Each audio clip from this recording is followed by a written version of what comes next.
സഹോദരങ്ങളെ, എല്ലാവിധ ജഡിക പ്രവണതകളെയും പരിശുദ്ധാത്മാവിൻ്റെ ശക്തി കൊണ്ട് നമുക്ക് നിർവീര്യമാക്കാൻ സാധിക്കും.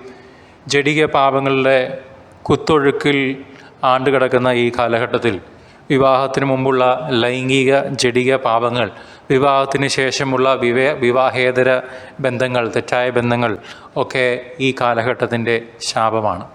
സോദോം ഗൊമോറയെപ്പോലും നാണിപ്പിക്കുന്ന രീതിയിലുള്ള പാപക്കറകളാണ് ഇന്ന് നമ്മുടെ മേലുള്ളത്.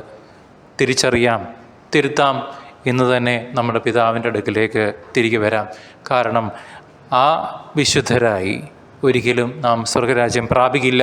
വിശുദ്ധിയോടുകൂടി മാത്രമേ സ്വർഗരാജ്യം നാം പ്രാപിക്കുകയുള്ളൂ എന്നുള്ളത് തിരിച്ചറിയുക. പഴയ നിയമത്തിലുടനീളം പ്രവാചകന്മാരിലൂടെ പിതാവായ ദൈവം അരുളി ചെയ്തിട്ടുണ്ട്, വ്യഭിചാരം ഈസ് ഈക്വൽ ടു വിഗ്രഹാരാധന. ഒന്നാം കൽപ്പനയ്ക്ക് എതിരായിട്ടുള്ള പാപം ആറാം കൽപ്പന സിനോണിമസായിട്ട് ഉപയോഗിച്ചിട്ടുണ്ട്. അത്ര വലിയ ഗുരുതരമായ ആത്മാവിനെ നിഹനിക്കുന്ന പാപമാണ്, മോർട്ടൽ സിന്നാണ് ജഡിക പാപങ്ങൾ എന്നുള്ളത് തിരിച്ചറിയാം. ഈ ചെറിയവരിൽ ആരെയും നിന്ദിക്കാതിരിക്കാൻ സൂക്ഷിച്ചുകൊള്ളുവീൻ എന്ന മത്തായിയുടെ സുവിശേഷത്തിൽ നാം വായിക്കുന്നു. നമ്മുടെ നാവിൽ നിന്ന് വരുന്നത് നമ്മുടെ ഹൃദയത്തിൻ്റെ ഉള്ളിലുള്ളതിനെ സൂചിപ്പിക്കുന്നു എന്ന് വേദപുസ്തകം പറയുന്നുണ്ട്. വായിൽ നിന്ന് വരുന്നത് ഹൃദയത്തിൽ നിന്നാണ് വരുന്നത്, അത് മനുഷ്യനെ അശുദ്ധനാക്കുന്നു. ദുശ്ചിന്തകൾ, കൊലപാതകം, പരസംഗം, വ്യഭിചാരം, മോഷണം, കള്ളസാക്ഷ്യം, പരദൂഷണം എന്നിവയെല്ലാം ഹൃദയത്തിൽ നിന്നാണ് വരുന്നത്. ഇവ ഒരു വ്യക്തിയെ അശുദ്ധയാക്കുന്നു. മത്തായി 15:18 മുതൽ 20 വാക്യങ്ങളിൽ നാം ഇത് വായിച്ചെടുക്കുന്നുണ്ട്. വിശുദ്ധി, സഹോദരങ്ങളെ, അജയ്യമായ പരിചയമാണ്. വിശുദ്ധിയും താഴ്മയും എളിമയും ഉണ്ടെങ്കിൽ മാത്രമേ നമുക്ക് കർത്താവിൻ്റെ കൃപ ലഭിക്കുകയുള്ളൂ എന്ന് തിരിച്ചറിയാം.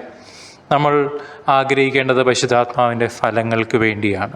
ശ്രദ്ധിക്കുക, പരിശുദ്ധാത്മാവിൻ്റെ ഫലങ്ങൾക്ക്: സ്നേഹം, ആനന്ദം, സമാധാനം, ക്ഷമ, ദയ, നന്മ, വിശ്വസ്തത, സൗമ്യത, ആത്മസംയമനം ഇവയാണ്.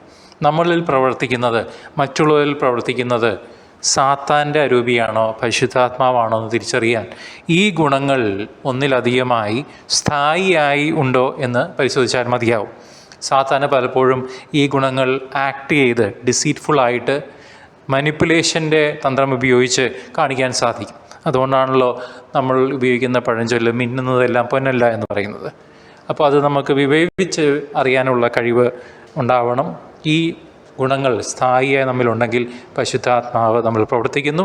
നമ്മൾ പരിശുദ്ധാത്മാവിൽ നിറഞ്ഞ യേശുവിൻ്റെ സാക്ഷികളായി കർത്താവിൻ്റെ രണ്ടാം വരവിനായി നമുക്ക് ഒരുങ്ങാം. ദൈവം സമൃദ്ധമായി അനുഗ്രഹിക്കട്ടെ. യേശുവെ നന്ദി, യേശുവെ സ്തുതി.